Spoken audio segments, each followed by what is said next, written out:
Salam, hər vaxtınız xeyir olsun. Bu gün sizlərlə təkrar-təkrar hazırlayacağınız, dadı damağınızda qalacaq çox-çox dadlı yaş keks resepti paylaşacağam. Əvvəlcə qəlibi yağlayacağam. Eni 26, uzunluğu 34 sm olan soba listini yağlayıram. Əvəzində borcamdan da istifadə edə bilərsiniz. Hələlik kənara qoyub xəmirinə keçid alıram.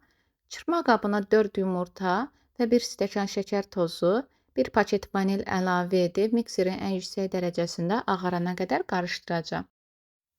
Təxminən 4-5 dəqiqə ərzində qarışdıracağam. Yumurtanın həcmi bir neçə dəfə artmalıdır və rəngi bu şəkildə ağarmalıdır.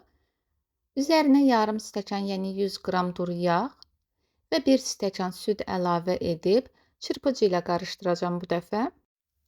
Üzərinə quru ərzaqları ələyəcəm.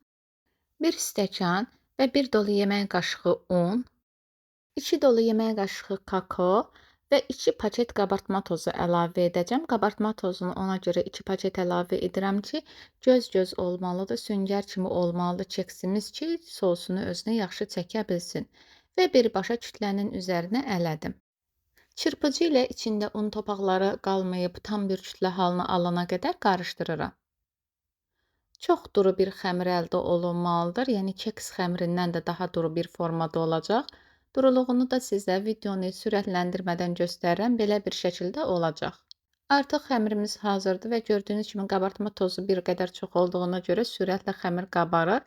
Əvvəlcədən yağladığım soba listinə xəmirin hamısını əlavə edib, bir neçə dəfə yerə vurub əvvəlcədən qızdırdığım 170 dərəcəli sobada alt-üst rejimdə bişirəcəm. Keksimiz bişənə qədər sosunu hazırlayaq. Bunun üçün 6 qalın orta boy bir qazana 1 stəkan şəkər tozu və 3 dolu yemək qaşığı kakao əlavə edirəm. Quru ərzaqları qarışdırıb üzərinə 1 stəkan yarım süd əlavə edəcəm. Kakao südün içində tamamilə həll olması üçün əvvəlcə yarım stəkan südü əlavə edib yaxşıca qarışdırdım. Daha sonra 1 stəkan südü də qazana əlavə etdim. Yarım stəkan duru yağ və 50 qram damla şokoladını da əlavə edib yaxşıca qarışdırandan sonra ocağa yerləşdirdim. Kütləni ocaqda qatılaşdırmayacağam. Dayanmadan qarışdıraraq şokolad əriyənə qədər və qaynara düşənə qədər çox az, təxminən 30 saniyə ərzində qaynadıb ocaqdan götürəcəm. Gördüyünüz kimi hələ də durudur.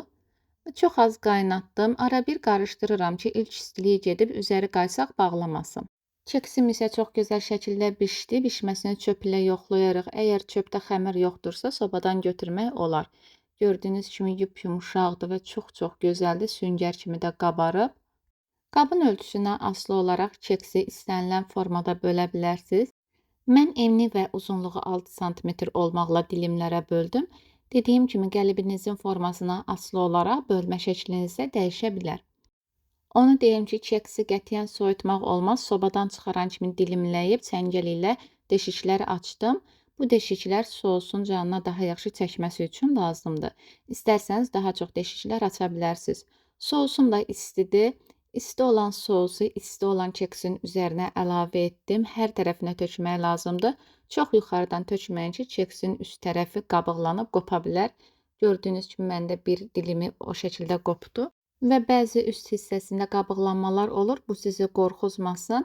Canına sosu çəkən kimi həmin qabıqlanmalar da yatacaq.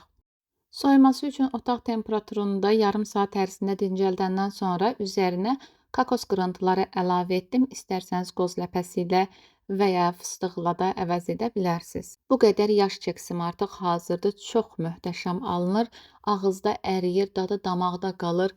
Təkrar-təkrar dilim-dilim yemək istəyirsiniz. Doğrudan da mütləq hazırlanması gərəkən ləzzətli bir reseptdir.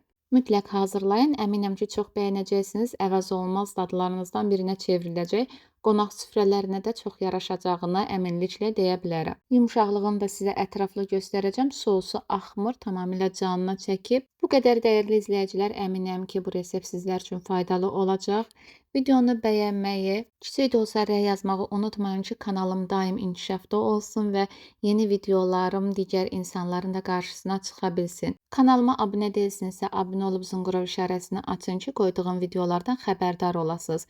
Kanalımın inkişafı sizin əllərinizdədir. İzlədiyiniz üçün təşəkkür edirəm. Sağ olun, Allaha əmanət olun.